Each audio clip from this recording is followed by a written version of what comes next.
Terima kasih Tuhan untuk pagi hari ini, untuk kami boleh berdoa kepada Tuhan. Terpujilah nama-Mu Tuhan Allah yang besar. Biarlah pagi hari ini kami boleh bertemu dengan Engkau, boleh menikmati Engkau, boleh menyampaikan segala sesuatunya kepada Engkau Tuhan.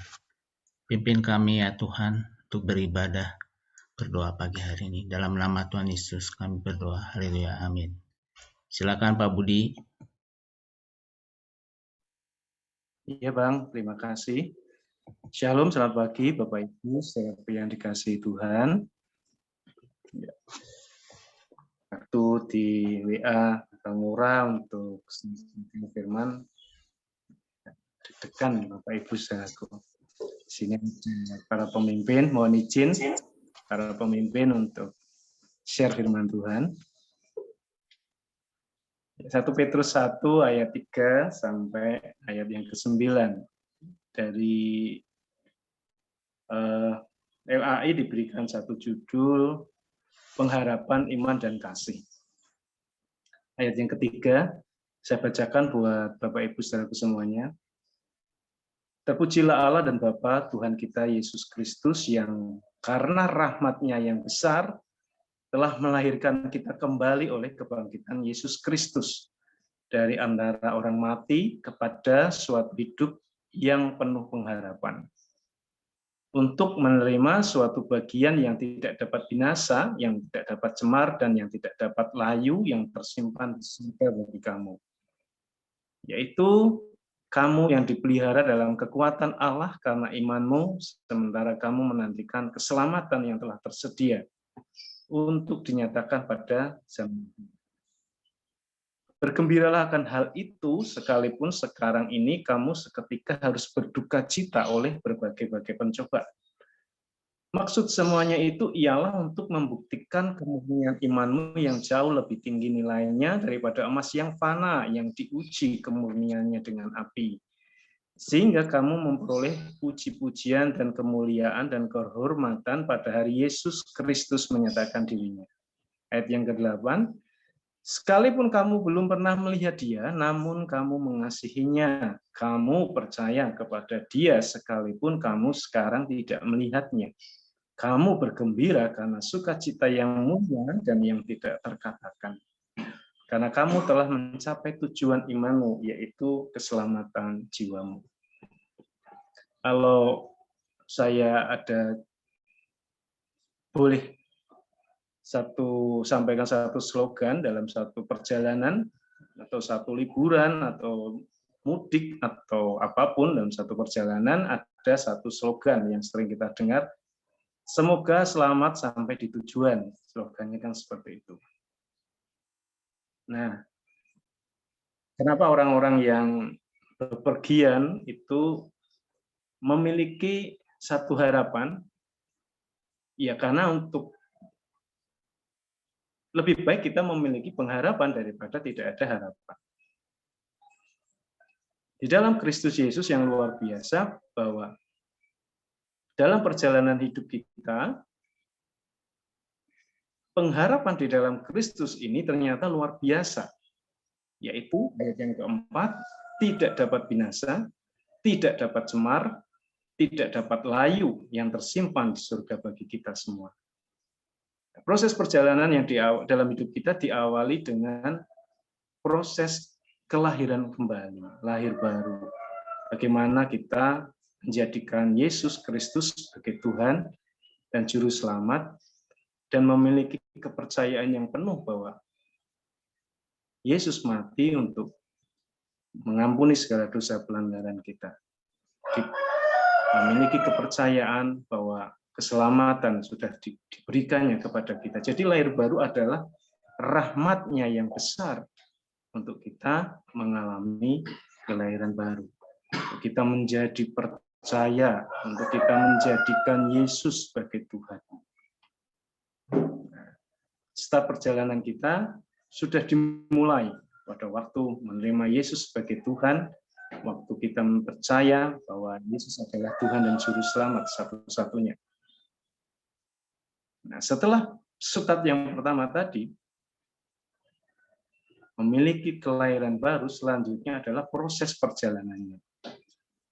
Nah, kalau dalam satu perjalanan kan ada mungkin lewat jalan tol, mungkin lewat gang sempit, mungkin harus ada hujan, mungkin harus ada macet dan sebagainya.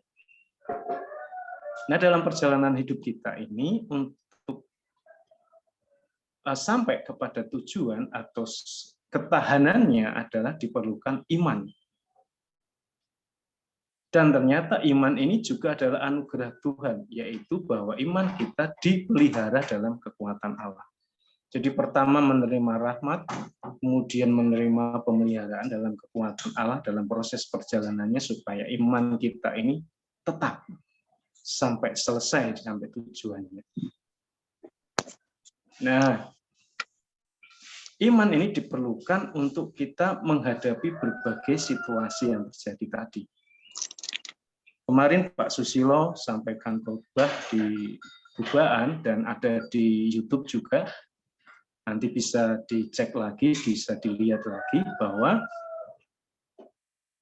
dalam perjalanan kehidupan ini ada setiap orang memiliki masalah sampai begitu. Tetapi ada 3 orang yang ketika menghadapi masalah, yang satu kalah. Ya kalah, ya pasti mengalami kehancuran kemarin sampai begitu. Kemudian menang. Menang dideskripsikan, dijelaskan bahwa menang itu belum seperti yang diharapkan Tuhan, karena menang yang dimaksudkan bahwa kalaupun menang masih mengalami kerugian. Contohnya, kalau antar negara berperang, sekalipun ada yang menang, negara itu tetap mengalami kerugian. Yang luar biasa bahwa kita, anak-anak Tuhan ini ditentukan lebih daripada pemenang.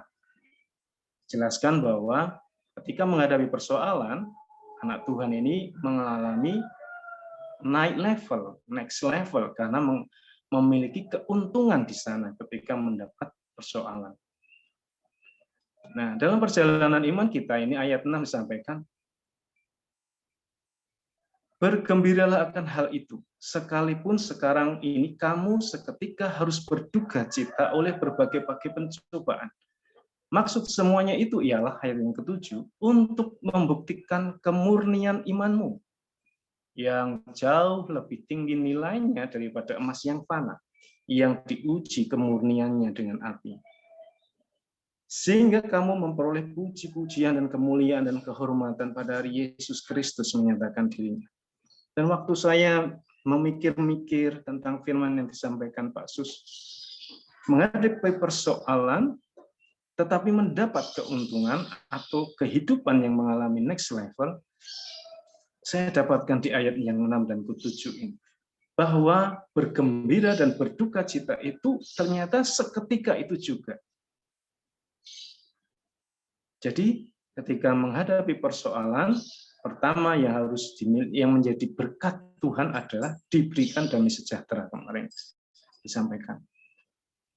Dan ternyata bukan hanya diberikan damai sejahtera, disuruh untuk kita bergembira dalam situasi apapun. Dan keuntungannya ternyata adalah bahwa iman kita harus dibuktikan. Kemurnian iman kita ini harus dibuktikan dengan menyelesaikan semua persoalan-persoalan. Dan keuntungannya ayat yang ke-7 sampaikan bahwa kita memperoleh puji-pujian dan kemuliaan dan kehormatan pada hari Yesus Kristus menyatakan dirinya.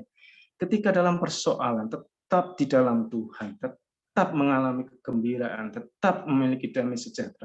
Ternyata itu sampai akhirnya nanti kita mendapat pujian, mendapat kemuliaan, mendapat kehormatan pada waktu Yesus Kristus menyatakan dirinya.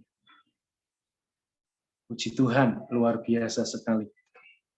Nah, ini ayat yang ke-8. Sekalipun kamu belum pernah melihat dia, namun kamu mengasihinya. Kamu percaya kepada dia, sekalipun kamu sekarang tidak melihatnya. Kamu bergembira karena sukacita yang mulia dan yang tidak terkatakan. Bahwa dalam perjalanan iman kita ini dikatakan kita belum pernah melihat dia, namun kita mengasihinya. Kita percaya kepada dia, sekalipun kita sekarang tidak melihatnya. Ternyata iman yang sedemikian rupa ini perkara yang mulia, sukacita yang tidak terkatakan. Saya beberapa waktu kemarin membaca tulisan-tulisan orang-orang dari grup ateis. Itu sedemikian rupa supaya segala sesuatu harus masuk di dalam nalar pikiran mereka. Jadi pengertian tentang Tuhan pun harus dianggap menjadi sesuatu yang masuk akal bagi mereka. Kemudian mereka meragukan tentang Taurat Tuhan. Mereka menuliskan bahwa ada buku yang jauh lebih dulu ada, yang itu di copy paste sama Taurat. Waduh. Jadi semuanya harus masuk akal mereka. Tapi puji Tuhan, saya bersyukur ada pemimpin-pemimpin yang luar biasa. Para pemimpin kita, orang-orang yang cerdas secara pendidikan, tapi memberi teladan. Maaf Bapak Ibu Saudara, memberi teladan bagi kita semua bahwa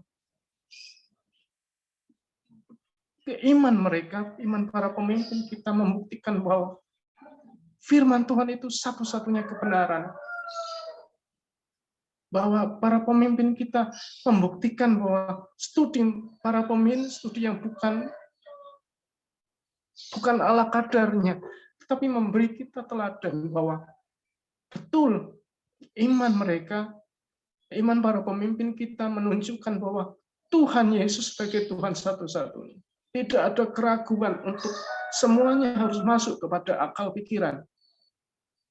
Tapi bagaimana kita bersukacita seperti firman Tuhan ini, walaupun belum pernah melihat dia, kita diajar untuk mengasihi. Walaupun kita sekarang tidak melihatnya, kita diajar untuk kita menjadi percaya. Bisa dibayangkan kalau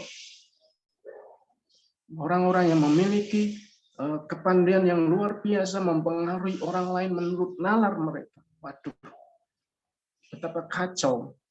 Bagaimana mengandalkan nalar-nalar semuanya harus masuk kepada akal, masuk pada pikiran-pikiran manusia. Padahal ada mujizat yang melampaui akal pikiran, ada kasih karunia yang melampaui segala nalar.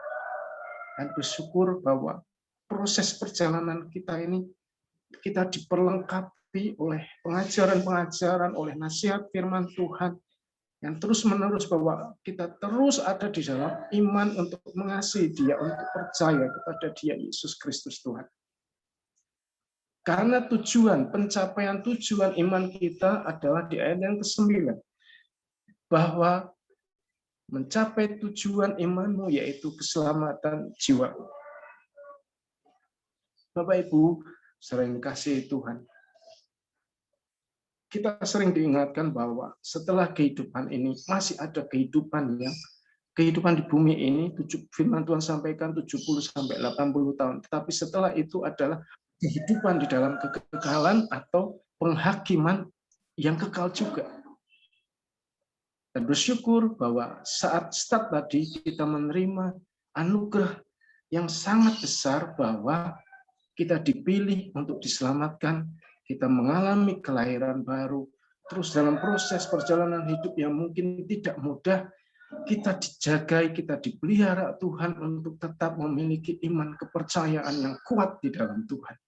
Sampai garis akhirnya nanti, kita memiliki satu tujuan, pencapaian tujuan iman kita, yaitu keselamatan jiwa. Betapa pentingnya kehidupan, kekekalan setelah kehidupan di dunia ini. Keselamatan jiwa kita. Dan tidak ada yang sanggup memberikan keselamatan itu kecuali Yesus Kristus Tuhan. Tidak ada usaha sedikit pun yang bisa untuk mempengaruhi kita memiliki keselamatan jiwa kecuali karena anugerah dan rahmat Tuhan kita Yesus Kristus. Jadi proses perjalanan kita ini bukan hanya sekedar pengharapan yang biasa supaya sampai dengan selamat. Pengharapan kita itu tidak cemar, tidak binasa. Dan dalam proses perjalanan kita ada pemeliharaan iman dari Tuhan kita. Bahwa kita diperlengkapi untuk terus percaya sekalipun tidak melihat. Terus mengasihi sekalipun belum melihat. Dan sampai akhirnya kita terpelihara sampai kepada keselamatan jiwa kita. Puji Tuhan. Mari kita berdoa. Terima kasih Tuhan untuk firman pagi hari ini. Kami memiliki